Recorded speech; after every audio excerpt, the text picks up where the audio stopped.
Une semaine après les fortes chutes de neige, les dégâts sont bien visibles à Guebwiller.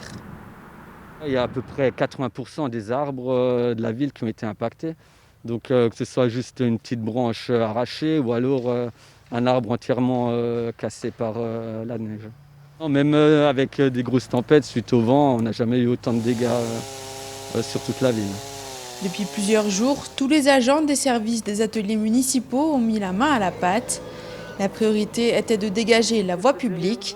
Reste désormais beaucoup de travail dans les parcs, comme celui de la Marseillaise, où un marronnier âgé d'une centaine d'années est tombé, en évitant de peu le kiosque.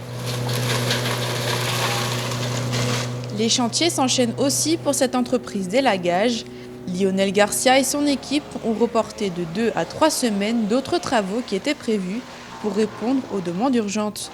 Aujourd'hui, ils interviennent sur des acacias boules fragilisées par la neige sur un parking mulhousien.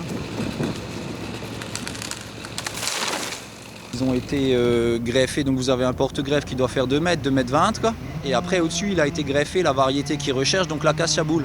Le problème de l'acacia boule, c'est que c'est très touffu, donc la neige elle a pu se déposer dessus. Comme vous avez pu voir, on a eu une neige lourde, donc en fait c'est un bois qui reste quand même assez fragile, et vu que la couronne est dense, elle a récupéré toute la neige et au final ça craque.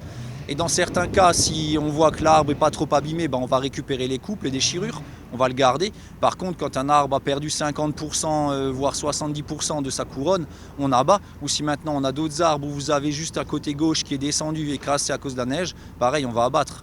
Parce que c'est pas la peine de rééquilibrer un arbre qui sera de toute façon plus équilibrable. D'autres espèces sont également sensibles, comme les érables boules, les cèdres et de manière générale les arbres qui ont un bois très dur. L'épisode neigeux de la semaine dernière est quasiment inédit, tout comme le sont les dégâts.